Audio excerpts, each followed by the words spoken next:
Those people, the Woods people. The woods, it's weird, it's-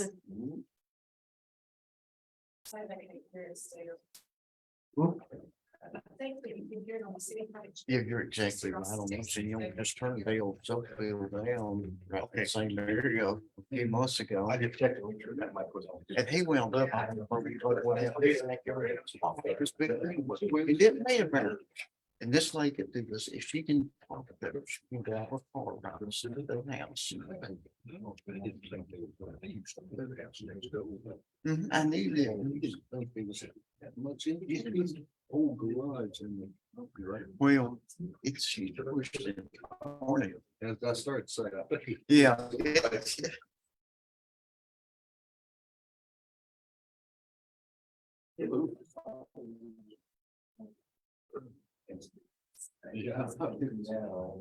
Actually, I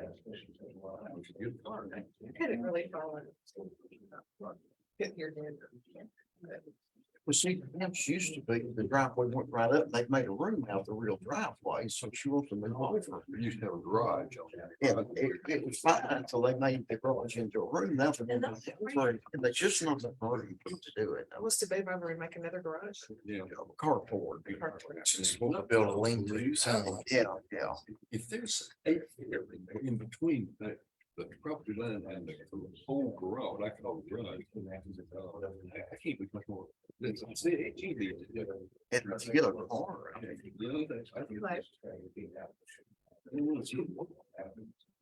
Didn't work. Okay. They should have built on the back of that Okay, and left the garage. Yeah, yeah, that's. so is it on now?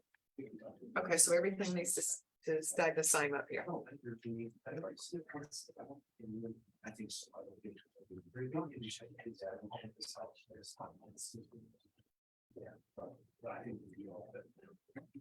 No, I didn't know that. Rebecca. Like, just like talk right now.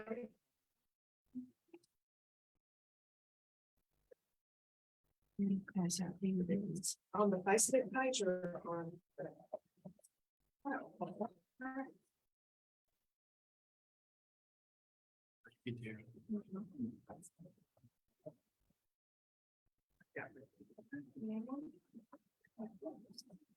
Okay, but it's on right this minute. All right, thank you. Okay, the sound is on and it apparently it tops out. Tops out everybody's words like everywhere. So anyway, we're on mine now. Okay, at this time, we will call the planning commission meeting to order. The first item of business will be the minutes from the April 25th meeting. Has everyone had a chance to review those?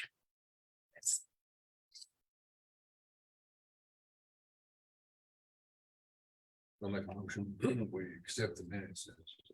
Given to us and dispense with the reading. We have a motion. Do we have a second? I'll second that. Okay, any more discussion?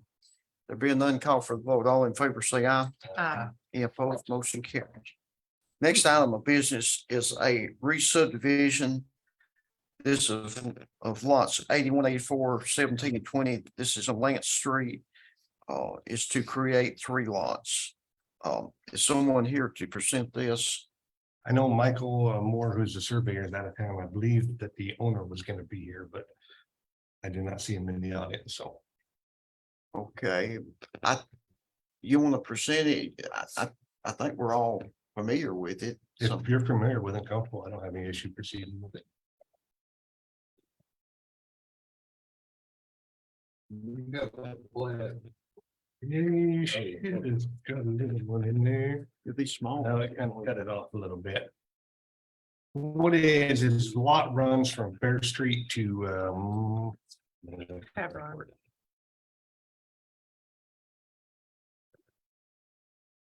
to the other street, and so this is old platted subdivision where everything was 25-foot lots.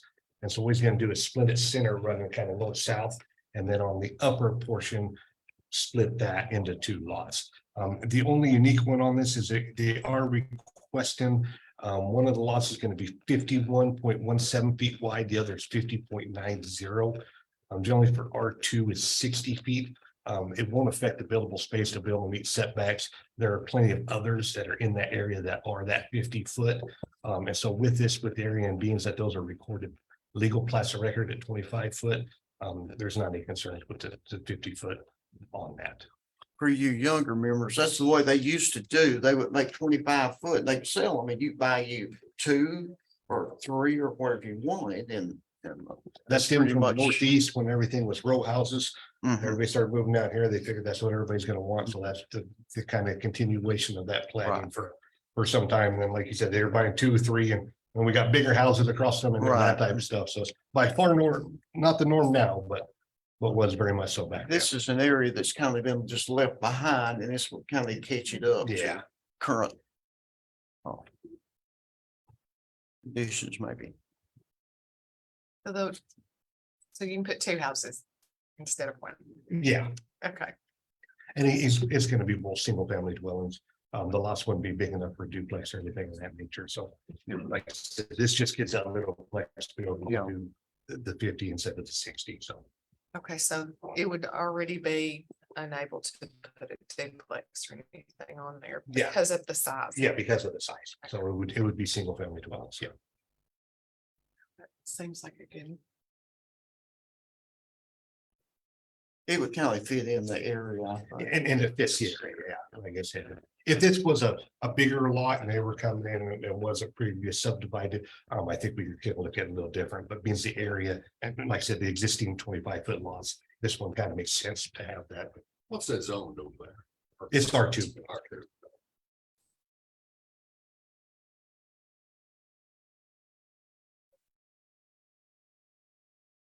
On that lot 81, if that house was removed, could you build a duplex on that? No, 81 is just a house and a shed, that's not a duplex. But if he's saying if you tore that down, Move That one is 100 foot. He's planning on keeping that house.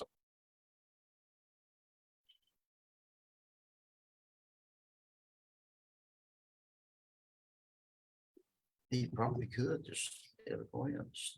75 and 7,000. And just like looking at a triplex.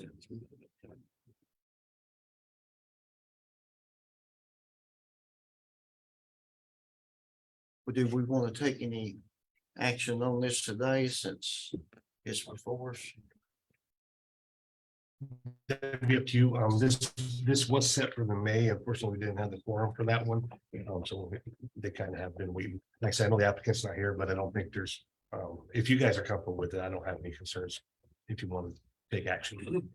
I guess I have a question. Okay, So for procedural purposes, so we just approve this with the, what do you call that? With the a waiver of the normal lot size that you need? Yeah, with That the the way waiver, you do this is the 50 to allow for 50, but Okay, so where would that be? Is that note, and this is for my learning purposes, where is that notated? Will that be on the plat somewhere or? we can have I always wonder- that plat to have it covered that exception was, and this is 50-foot lots. Yeah, we That can would have be that. helpful, I think. Yeah, because we I'm can have always that like, added where's before it it gets signed notated? everywhere. Yeah, You know, yeah, okay, yeah. I'll get a hold of Michael and have him at that plat note. thank So you. we get you signed it. Jim. So I think if you research that, if you were to research something like that, you Mhm. would have to get Yeah. into these minutes to figure out how that happened. Yeah, that makes perfect sense. So we can absolutely do that. do we have any more comments on this? I mean, is there a downside? Well, anytime that you change from what, we set up, there's probably a slight downside to it, but considering the area and everything about it, I personally, I wouldn't have a problem with it. Are there lots of empty lots over there that this could happen? There's not a whole lot of empty lots in that area. Most of them are pretty filled up. Like I said, this one was just left and expand between those two roads. So it's not going to add a bunch of traffic or development into that area. They have worked some of those houses and brought them up, you know, they're more attractive now than they used to be, and it's. Actually, this would probably still fit in the neighborhood, I think, okay. There's quite a few other 50-foot lots throughout that neighborhood in that area. That used to be the big, I mean, you buy you 2 25-foot lots, and there you went with a little 30 by 40 house. It's ever how the board feels about it. I think it's beneficial to the area. I think it would help it. I don't see anything. What is these 1,000 square foot houses, 1,200? Yeah, I mean, he could fit in there. Like I said, it's going to be on there, but there's plenty of buildable area once you hit the setbacks. So it wouldn't affect anything on that nature. And if you took, if you took and just split that in half and then have those two upper lots and just did one, it would meet the criteria and the lot size to do a potential duplex. So if you're looking at impacts in the area, a duplex would be the same as two single family homes. You're still going to have the same amount of parking spots, all of that. So it's not going to increase any potential impacts to the area. Right.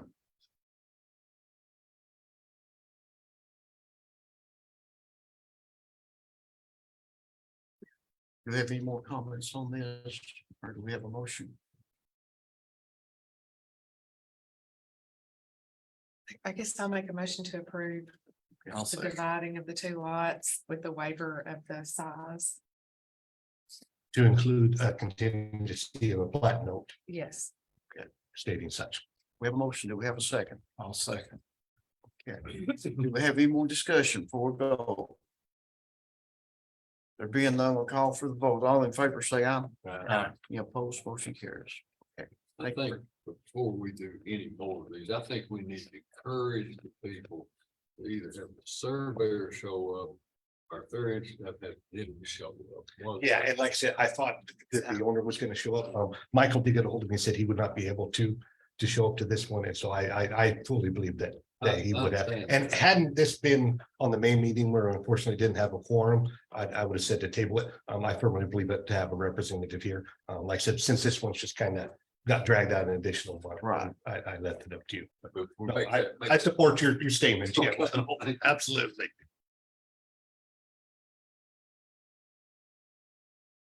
Okay, the next item of business is a subdivision, a re-subdivision of portions of lot 1516 Block A.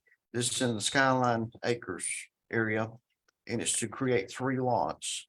And Chase, you want to come and tell us a little bit about that? So all I'm requesting is that those lots just be or that lot be subdivided up to meet all the criteria for an R1 lot. They all are in excess of the 15,000 square foot requirement. There will be single family homes put on just like what is around in the area there. And I don't believe there's any special exceptions or anything that I'm asking for. Okay. See, board members have any questions? Everything look all right to you. Everything's good on this. It meets lot size requirements, all of that. There's no waivers request on for this. The plat meets all the requirements. Thank you for being here to present it. No problem. Makes it a whole lot easier. If you have a question or something, it is, Oh, you absolutely. have a representative here to maybe clear it up. But we don't have a picture of that, right? I didn't have a picture.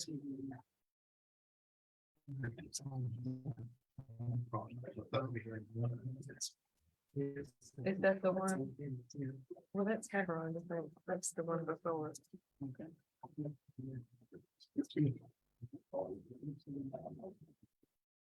I apologize. I thought Michael provided a copy of the Well, he would. Yeah. Well, and I mean, it can be done without a picture. It's just helpful for I think, to have pictures. But it looks like it meets everything.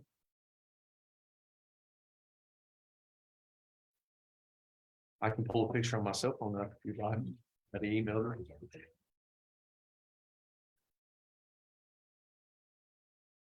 Okay, do we have any more questions or discussion before we call for the vote? Or a motion? I'll Like make a the- motion to approve. And I won't do that, wait for discussion. Okay, we got a motion now second. I say, Okay, now discussion. Okay, I just was gonna ask, about, is there a pond, standing water, stormwater problems, any of the things that come back to get us later up here? No, there's no ponds or stormwater issues that I'm aware of. And y'all pretty well research that when you make a recommendation, right? Yeah. To approve it, see, so that gives us something to go on. Yeah, and Because so there's no something way we currently can we're have all working on that. too is I'm working with Lyndon. Where he's gonna give us anywhere there is stormwater issues. And so with our permitting software, we can flag those properties. So if we do get an application, then we can say, hey, we got some stormwater here, we might have to be looking at some additional stuff. And then I would get with Lyndon on that to see what the requirements are before we move forward with it. So. So ingress and egress is all fine? and- Yep, there's plenty of be able to get road access. All the lots got the 50-foot egress is fine. There's no stormwater issues or water lines or sewer lines that would affect any property. And they come through and review that and sign off on the plat as well. So, You're very thorough. You have to be, don't you? Yeah. Okay, we got a motion and a second. We call for the vote. All in favor, say aye. Any opposed, motion carries. Thank you very Thank much you, for guys. being here. Okay, our next item of business is annexation of 521 Pike Hill Road. I did speak with Mr. Denton. He was unable to make this meeting. So with this, in case there is any questions, I would recommend go ahead and table on this item till next, and then we can get with him and hopefully be able to make that meeting and we can proceed forward. Does that property, is it adjacent to property? It's adjacent to property within the city. It's right next door. He just wants to get to some of the services of the city, trash and those type of things. So it is right next door to city property. Yeah, well, that's a win-win for us, Yeah. for the city, because that's all what we can grow. Is- Like I said, I think it would be good, but I think it would be better to have him here. Sure. And any questions on it, so. Okay. Okay, thank you. Okay, now Sean, we're moving into some of these amendments and everything, so won't you just take over and tell us a little bit about that? Okay, Bring so us the up to- first amendment we have is being presented in order to come into compliance with the Tennessee State Statute. So Tennessee State Statute 1324-201, exclusion of manufactured residential dwellings prohibited. Notwithstanding any provision of the law contrary or power or authority granted by this code to regulate zoning or land use planning shall be used to exclude the placement of a residential dwelling on land designated for residential use solely because the dwelling is partially or completed in a manufacturing facility. If you get down to definitions, manufactured home means a structure transportable in one or more sections, which in the traveling mode is 8 feet body feet or more in width, or 40 feet body width or more in length, or when erected on site is 320 square feet or more, and which is built on a permanent chassis and designed to be used as a dwelling with or without a permanent foundation when connected to the required utilities, and includes the plumbing, heating, air conditioning, and electrical systems contained in the structure. Except that manufactured home includes a structure that meets all the requirements of the subdivision, except the size requirements in respect to the manufacturer voluntarily files a certificate required by the secretary and complies with the standards. And then there is a definition for mobile home. So what this amendment is to define manufactured home and then also define modular home, as there is some differences. So manufactured home is built to HUD standards. A modular home is built to model building codes. It's built generally in bigger sections. They haul it to the site, crane it in, and then tie everything together. A manufactured home would come in on that permanent chassis and then be placed on the permanent foundation. And so, like I said, this amendment would be for R1 through R5 to allow those as permitted uses within those zone districts. Without a permanent foundation, how are they anchored for storm protection and things like that? So if you get in that definition, it would be designed to on single wides generally work a little bit different. They got kind of block piers that they sit on, and then there's anchor tie downs that have to be on there for that kind of replacement for wind and that type of stuff. They can also be placed on an engineered foundation, which would be a permanent foundation. That's not generally common for a single wide, Double wides are always set on an engineered foundation that is a permanent foundation.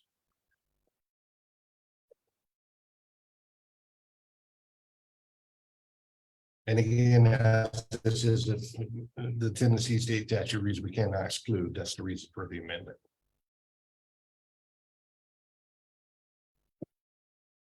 Okay.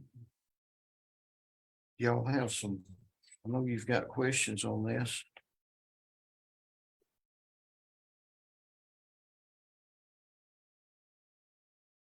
So manufactured homes, Yes, which are more substantial.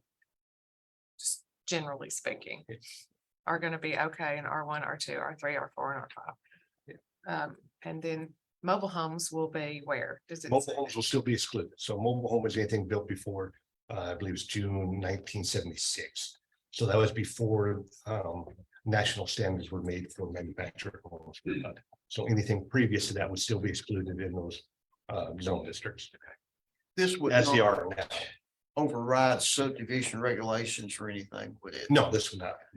Right, so. Somebody couldn't come and say, well, you know, if you did a subdivision and specified, you know, you couldn't do this, they couldn't come and protest it then or anything. No, and so if they're, so from our perspective on the legal side, we can't exclude it as a city within our zoning, but it can be excluded on like a subdivision plat, or if there's deep restrictions. Once it falls into private covenants, that works differently than what we do. We just can't exclude them for Tennessee state statute. Yeah, I know Jim and I've always, back years back, had some concerns about some of this, but.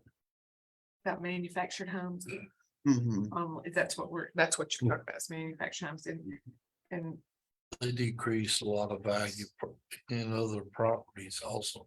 Yeah, but I And we think have kind of always, manufactured homes come a long way recently. You probably see more and more of it, to be honest. And this is something too, if it would be to ease a little bit, this is somewhat common practice. If we would prefer to set a year that manufactured home would have to be within 10 years, manufactured within 10 years of the set date, then you'd at least be getting newer homes and you wouldn't have one necessarily from maybe 1990 that isn't necessarily built to the same Yeah, standard. you'd have to do So that. we can allow them and set that as a parameter for that and still be within the scope of the law, but still have a little bit better protection if that's amendment that you guys would feel comfortable with to add on this. so we set that in the city code. Yes, we can Right. set that in there, That that it has to be need within 10 years from date within of 10. application. So that's always going to be moving as it moves forward. So if we did 10 years from today, it would have to be 10 years from 2023, 2024. It would keep bumping that up. So what did they look like 10 years ago?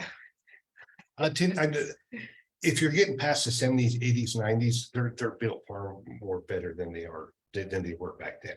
So even 10 years ago, they're built and designed more to look more like a standard residential house and those type of things. So they gotta have a permanent foundation. they get, yeah, the permanent foundation of the one, yeah.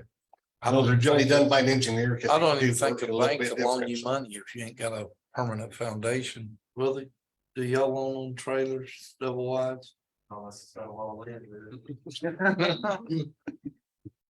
I can understand hesitation and you consider and go back and forth, which has been the debate forever, love synthetics, property values, again, like I said. They have come This a is long state way. statute that I we mean, can't, I've looked that at we can't some salute them, so. and they're phenomenal. Oh, they have. I mean, they design them. The electrical's already in the panel. You just, I mean, it's Yeah, they're- amazing. And the way labor is, you will probably see more and more of it. The quality is much better these days. Yeah.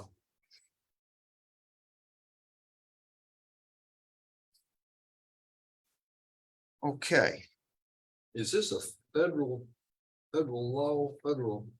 CFR is listed in it too, and it does fall under fair housing, yeah. Because it falls under affordability.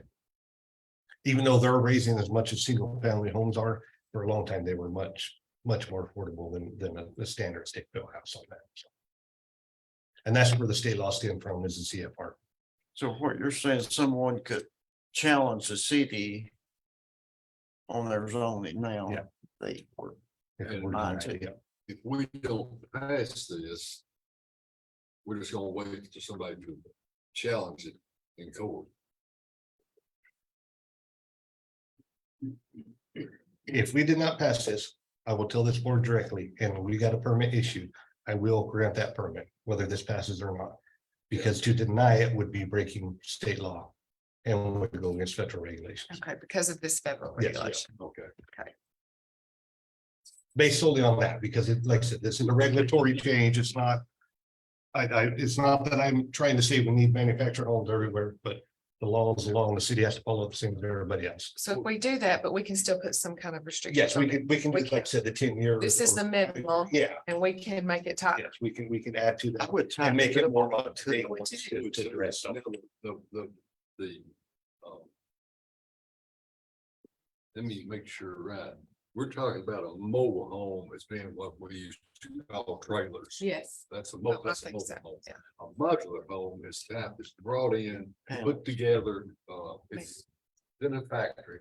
And, it used to have a green label, I think, on it. but- Yeah, manufactured homes have tags, and then I do modulars too, and the construction of those is regulated by the state. There's a whole division that are solely on that, so they're inspected at the factory as things are being built. So your electrical's being inspected, your plumbing's being inspected to make sure all that is met. And then on the plumbing side, for manufacturers, we would just be checking connection to public utilities. A modular home isn't necessarily plumbed, they'll generally come in and plumb that and do the rough electrical. And like I said, those are built to model codes, they'll be built to the IRC or IBC. They generally fall under the IBC, even though they are a single family residence, which would normally fall under the International Residential Code. It's just, like I said, they come in sections, they get set on a permanent foundation, tied together, moving on. So But they fall under manufactured homes, modular homes do. modular homes are a little bit different, then fall under No. the definition of a It manufacturer. doesn't. Since we're defining manufactured home, I thought it was good to go ahead and include modular home in that, so that we have that separation in them. Okay. I said modular home is a stick-built home, it's just the main components are built in a factory and brought to site. Okay, Oh, I say that. I'm sorry. And like I said, we can add this before on your recommendation, if you guys want to do the 10 years, I'll get that changed before I went to the What, board for. are there other ways to tighten it up that we should or could, or what's out What there? the others have is on the aesthetic side, it's got to look like a standard single family residence. The ones that are built do, I mean, you have pitch roofs, you have siding, you have typical components of a standard stick built house. So there's really not a whole lot more that could be done on it. So as far as outside of aesthetics, you don't have enough else you can get in on the nitty gritty. Like I said, I think that the yearly thing would add, make sure they're newer and but those are you built quite a bit restrict it to say they couldn't be built prior to 2040 or, no, I'm kidding. We couldn't do 2040. 10 years past, not 10 years ahead. And what did you say about a subdivision? You said. something about- Okay, like if I'm doing this, so I put my own restrictions Right. on against this type, possibly, and then I might not. So you can depending on- still do that, is what you were I saying. didn't want to get in a situation where this would override the subdivision. Although as you've been an attorney, you know how hard they are to enforce anyway. Well, I know, You know, but that's what you're saying, that you can still do that in Mhm. your subdivision when you're doing that. You can put Yeah, you restrictions can down put, you can against. put deed restrictions all of or these plat things. restrictions on subdivisions that prohibit a lot of things. And that's very common in this area to do that. Yeah, a lot of them, they'll tell you gotta be so many feet off the road, they gotta have so many corners and. Yeah, But as Mr. Wilson done, you can put them together all day long if they're not enforced in yeah, on other worlds. and Yeah, and that's the thing. okay. Well, do we need a motion on this particular one? Yeah, I set this up to vote on each one of the amendments. Okay, So that way, if it moves forward, we're not sure, this one, yes, that one, no. So, okay. With the amendments that yeah. we've made to it, okay.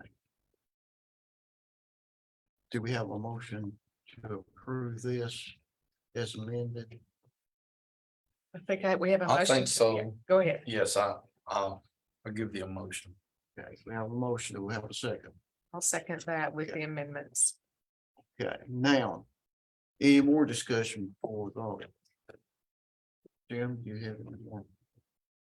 I know you're cautious. Yeah, I'm really cautious. No, I have nothing else. I mean, it's something, like you say, we're going to have to do. I mean, whether we like it or not. So basically, if we vote no, and somebody. John over here is selling his double wide. And they want to move it to the city and it's 1980.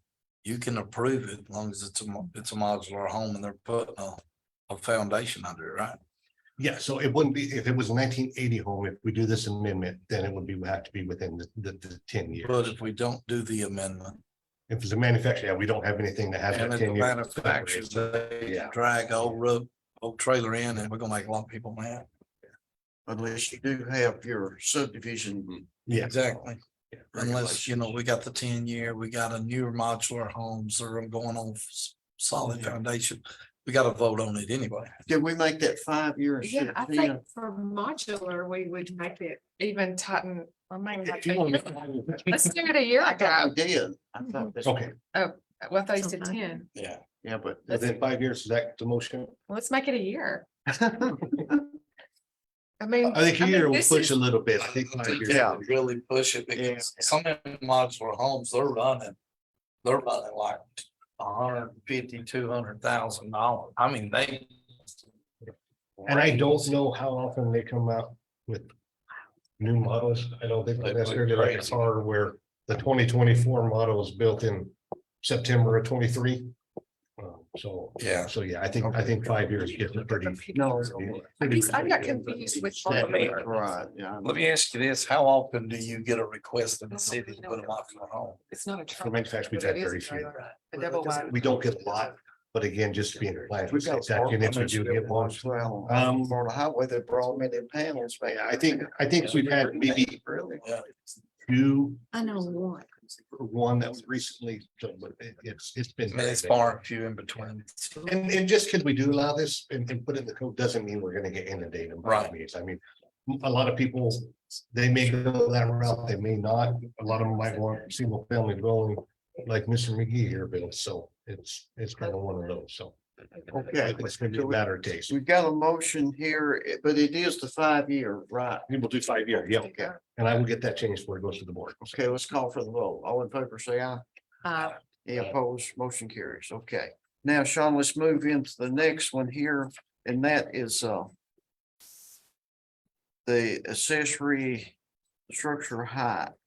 Yes, so currently in the residential district, we have a 1-story or 18-foot maximum height.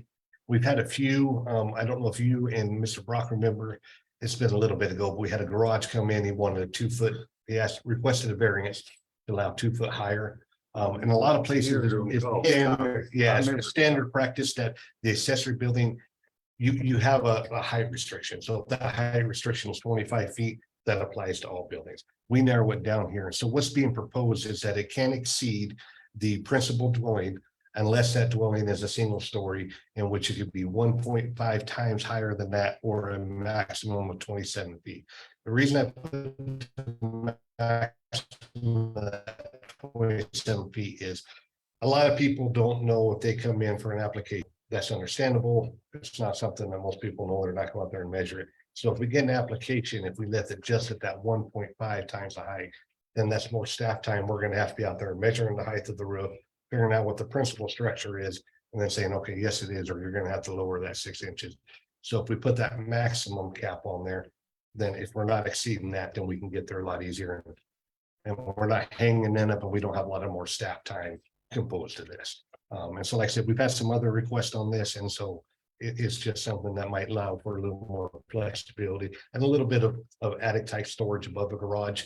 And we can limit it to where it can be habitable space above that garage so that we do avoid people trying to sneak in a little apartment or something of that above the garage. So, That's what bothers me. Yeah, yeah. Make sure we put so that- no, and we would absolutely walk out for that because a lot of people, Yes. unfortunately, will try to sneak that. So.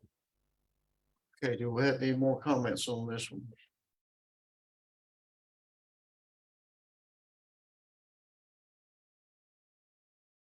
Do we have a motion? You read this? Is there any downside here?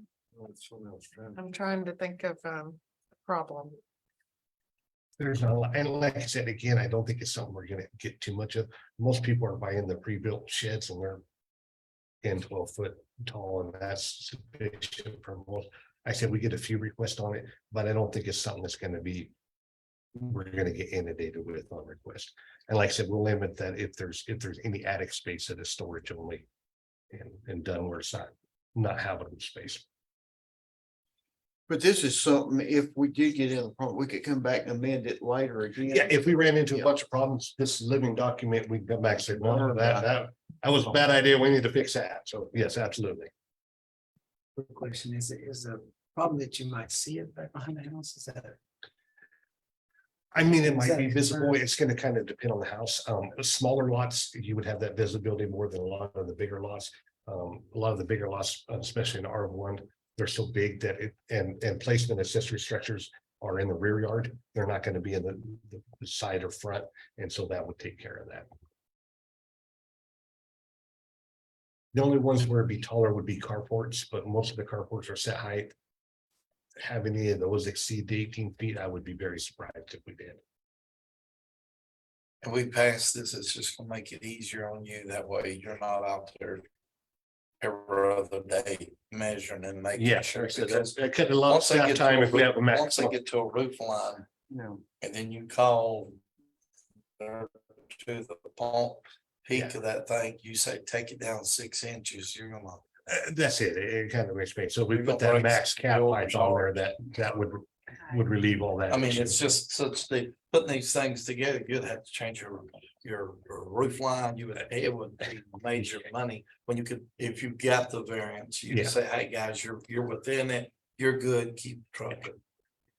And like I said, it's not a realistic expectation to have every homeowner know what the height of their primary is. It's really not, so. From a builder's perspective, I say approve it, I mean, it's, So is that a motion?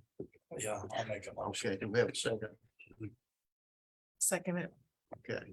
Any more discussion? Call for the vote. All in favor, say aye. Any opposed? Motion carries. So if this were start to be a problem, you're gonna tell us, right? Yes, if it's a problem, we'll be no. If we saying, think okay, we we start need to to, we move need in to, and start. I'll bring it back to make adjustments or whatever. we Right. need to do. Okay. Our next one is the lot size requirement in R2 for duplex. Yeah, so with this currently, the way the regs are set is it's 7,500 for a single family dwelling in R2 plus 7,000 for each additional unit thereafter. So a duplex then would require 14.5 square foot lot for a duplex to be built. Going through the regs in R4, we allow duplex on a 5,000 square foot lot. And in R5, we allow duplex on a 10,000 square foot lot. Since R2 is medium density residential, and the basis of that is to allow single family or duplexes, making that match the 10,000 square feet versus the 1,750. And it'd be aligned with the R5, just kind of makes sense. That's plenty of room to place a duplex within a lot, have plenty of buildable area, be able to meet the parking requirements, meet setbacks, all of those. So the width would still be the same, those requirements. It'd be able to meet all the other regulations. It just puts it more in line with other areas where we allow duplex on 10,000 square feet.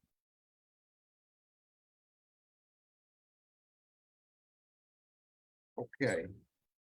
How do y'all feel about this? That's a lot of numbers really fast too. I mean, I've read it over, but it's, So current is 14,500 square feet. So this would take it down to 10,000, which matches what we allow in R5 zone district.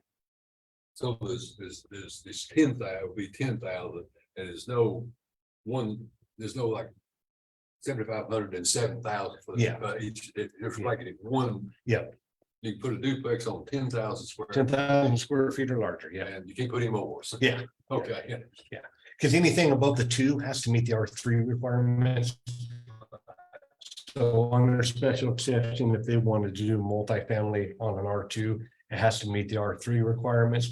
So if they can meet those R3, it's not going to affect anything. So it wouldn't allow for multifamily on smaller lots because it still kicks over that was R3 requirements. which is 5,000 for the initial unit and then 3,000. You for still each have addition. bigger setbacks in your parking and. Yeah, setbacks are not changing. They'll be able to meet setbacks. You'll still have plenty of buildable area. It'll still fall within, even if you take down to the 10,000. If you take your buildable area within that lot and the maximum lot coverage, they're not gonna exceed that 30%. So that narrows it down to, so roughly they'll be able to get 1,200 square foot units in that duplex. Give or take, depending on the lot size and width and those type of things. So you're not gonna get big duplexes on that 10,000 square foot lot. Oh, pretty strict then on any exceptions though, I mean, because. It's that, you just can't hardly go much more. Yeah, And that's in R2. yes, that's enough. That's all we're talking about is R2. It's just R2. To take it from 14.5 to 10, Yes, the lot size. Taking almost a third off the lot that was required, And that's just in R2, not R1. not R1. I don't know, I'm not always crazy about making this lot smaller and smaller. I understand the pros and the cons, but that's always been kind of an issue with me. And I said that every time I drive through Murfreesboro over there by that big outreach church, and I just am appalled over there. Can't even tell where you are. But I've said that before, but I don't know, I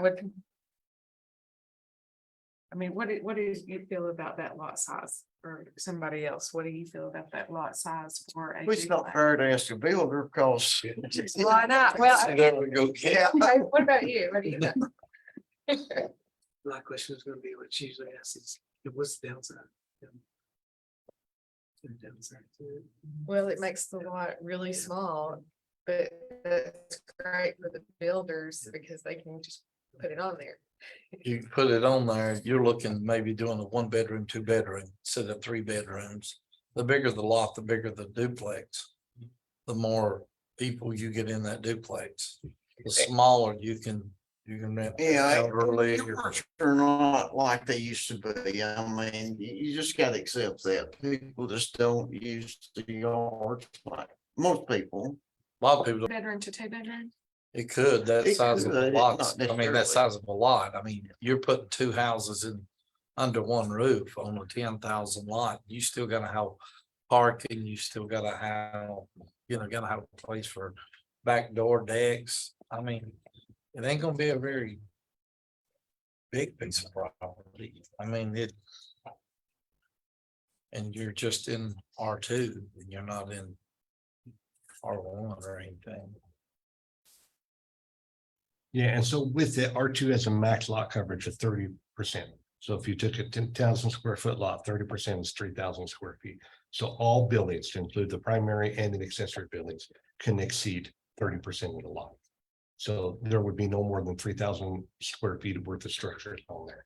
So if they want to allow for any type of little sheds, a couple hundred square foot for storage for the tenants or whatever the case is on that duplex, then they're gonna take that down and have 1,000 square foot units on the duplex. And so that's gonna, while you could squeeze 3 bedrooms in that, most aren't going to, because you want to have bigger rooms and kitchen and that type of stuff. So it, at the 10,000 square feet, it's gonna narrow down the size of the units. And that's gonna depend on the width too. If it's a square 100 by 100, that's gonna affect a little bit versus if it's wider, to be able to meet the side yard setbacks, front and setbacks and rear setbacks as well.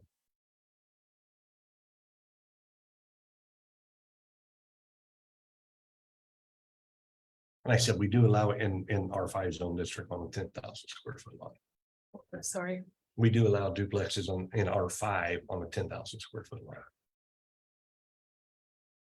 And R5 is designed to be more kind of a mixed use residential and commercial kind of hybrid on that.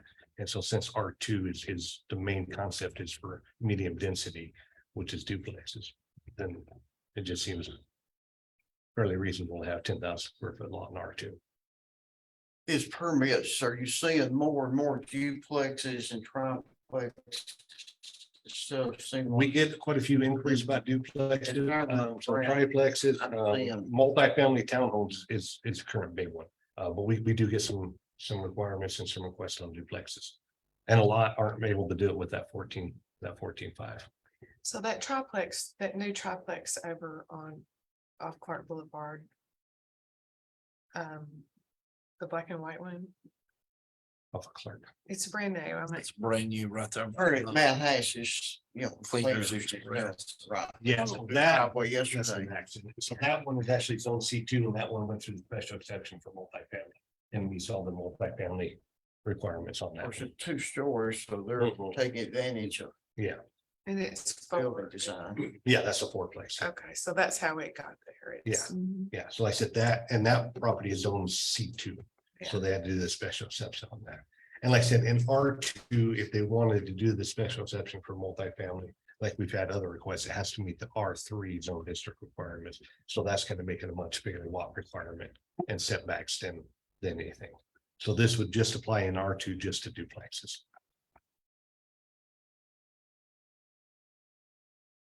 Got a lot of R2 area in that now. We got a decent amount. I don't have it in front of me. We have 5,885 platted lots within the city limits. 50.16% are zoned R1. R2 is a pretty minimal amount on that. I'd have to pull that up. I don't have that in front of me. I'm at the crap where I came over, but I don't. I've been doing a breakdown and seeing how many we have and Yeah, how it could be subdivided on big lots we have. I So would have guessed more R2 than R1, but. No. probably not. 50.1% is Yeah. R1. Should we wait on this until we could look at this a little further? That's your guys's call. I mean, but I'll do whatever the board wants. If we want to go for a vote. What's the board members feel like on this? Well, I'm a little hesitant on Yeah. this. To be quick about this, I'm a little hesitant. Will it hurt the homeowner? In some ways.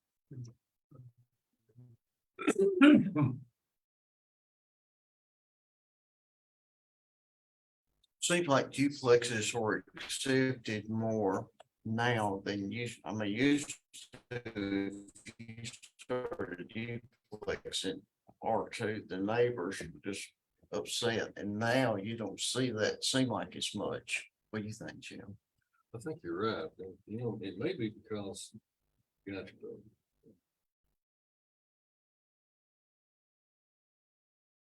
The area, you know, 7,000, 7,500, 7,000, it don't look as bad, but on this one.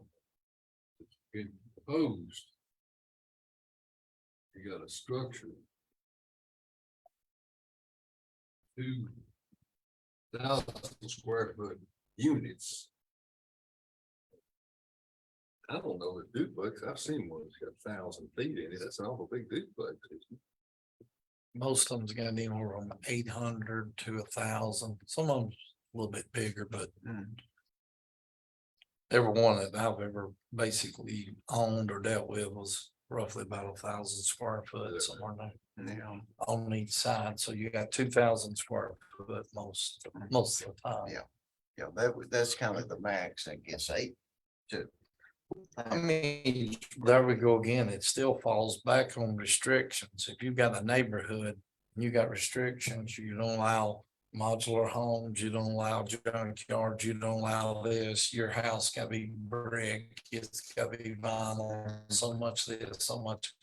Everything, most of the time it's got restrictions. And you know, most neighborhoods, you know, you ain't gonna go in and slap a duplex up because if restrictions, you can't build a duplex in strictly houses. But you know, some people don't have restrictions, and if you've got a lot, I feel like reducing it to 10,000 square foot, that's gonna give you more apt to get a little bit more housing, you know, I mean, a lot of people can't afford to go buy a house. I mean, you got a house that's $250,000 right now, at the percentage that it is, you're looking on $250,000, your payment's gonna run you what, $2,500. I mean, it's gonna be outrageous. Yeah, and so this does fall, and will, It would this will help us on the affordable housing side too. If you're looking at it from, and I think Chase would agree with this. If you're looking at it, if you can spread that cost amongst multiple units rather than a single unit, that's gonna lower cost. And a lot of times you can actually get a higher product in the end result on that, rather than if you have to have these big lots and then if you can spread that cost out, that'll definitely help. Exactly. And that was part of the strategic plan feedback that the city did receive as well. Yeah, I just look at how I feel. I'd rather live by a duplex as a bunch of apartments together. I mean, most of the time a duplex is maintained as a rule, not all, but most of them are maintained pretty well. You get a bunch of units together. Over years, seem like they change ownership and they just start going down. I guess I'd like to see where all the R2 is to see where it affects. I don't really know that. But you know, we're adding more R1 than we are adding R2 or R3. Back when we could annex, most everything came in as R1, you know. Well, I think and that's a rule, it does come in as R1, then you ask for your zoning that you. So we're kind of coming in that, and so the annexation is a little bit odd on that. It's not necessarily a requirement that it comes in R1 with the, since we were in the planning region. We have that requirement that's even within the region outside city limits, got to be that 15,000 square feet. So it just kind of makes sense to do it R1 and then we can kind of figure it out from there, depending on where it is and what makes the most sense in that Right. area. Well, what's the desire? We're gonna have to move along here. Do you want to table this thing a little more? I would, where I could look and see at the R2 that it would affect. Can we bring all the areas? Okay, you can give us a report, how many actual lots? We know there's 51% that's R1, CM% R2, and Yeah, I can get all that. So you want to table this till the next meeting and that would give us. I'll get you some more information. basis on I it. think it would help me to know where. I don't like to vote on things and regret it. Okay, we got a motion to table this. Do we have a second to table it? Second. Okay, any more discussion? Call for the vote. All in favor, say aye. Okay, we'll move now on to the next one, and this is addition of section 14-501-3E home occupations in the R1 zone district. Yeah, so this is something we get a lot of requests on, and we have a lot that are doing it, and R1 is currently the only zone district in which residential zone district in which we don't allow home occupations. So what is being proposed as far as this text amendment is to add section 14-501.3E. Home occupations of the following types, providing that conditions of 14-604.3 of the official zoning code are complied with. So that would include home office, professional offices. So professional office would be like a single person tax accountant, those type of thing. A single chair station barber or beauty shop. That's something we get a lot of requests on. Massage therapy or like a little photograph place. So with the requirements of 14-604.3, it can't exceed 25% of the residential structure. They can't have signs except on the house. So there's no outward appearance that any type of small operation business is occurring at that site. And then there's other requirements that can't be transferred. And there's other things that very much limit the potential impacts to the neighboring areas. And so with these, especially limiting the type that can be in there, we further limit any potential and address any impacts that could potentially occur if one of these home occupations did come into that area. And currently with the Small Business Administration, roughly around 51% of all small businesses are home-based. And so that kind of leads into that.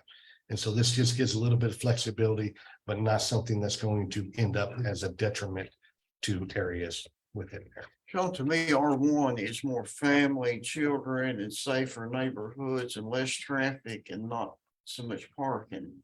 Now, I don't know. I'm not saying I'm opposed to more home occupation, but I guess I'm more concerned about it in R1. I'm concerned about it, it will multiply no matter how. Everybody wants to fudge a little on it, Fudge a even little more and then. I'm just against it completely. I think it's better the way it is. And that's nice, that's what I have to say. And this amendment does include that. But could withdrawal. I love it when it's clear. Yeah. Oh, how do y'all feel about this? Well, it seems to be a problem when we have it, because it does seem to be more than that every time. So we do seem to end up in trouble, having to be more aggressive against it. Is been my experience. Well, I look at, if I wanted that, I would go and get me some prompt in the proper zone and I wouldn't try to bring it into my R1. That's just my opinion, but I could be wrong. That's been my experience. That And it's, if this was, it would be under special exception, so it would have to come in front of the BZA for approval. And BZA could set, and if there was a fear on a particular one, could set additional requirements related to that as well. I guess what bothers me is the abuse of it, though. I mean, you try to be nice and you're gonna let them do that. It's gonna be just so tiny. Next thing you know, it's half the house and it's changed. I don't know. yeah, So right now, we issue permits where they can already put small businesses in, right? Home occupations are allowed in R2 and up through there under special exceptions. We don't allow them in R1. Okay. Traditionally, we've protected R1. I mean, just maybe overprotected, but over the last, what, 30 years, yeah. well, I think that's a good thing to do. I do. And where and like I said, where this has come up and been problematic from other neighbors, not me, but not up here, but where the neighbors have had to come forward and become, require action. A lot, in my experience. So yes, I would agree. Yeah, it's more problematic than good. And you might have 10, that's no problem at all, in that level, one you start, and Put stereo shop in, drive everybody crazy. what's the desire of the board? I make a motion. Not approved. Home occupation. Okay, we have a motion, we have a second.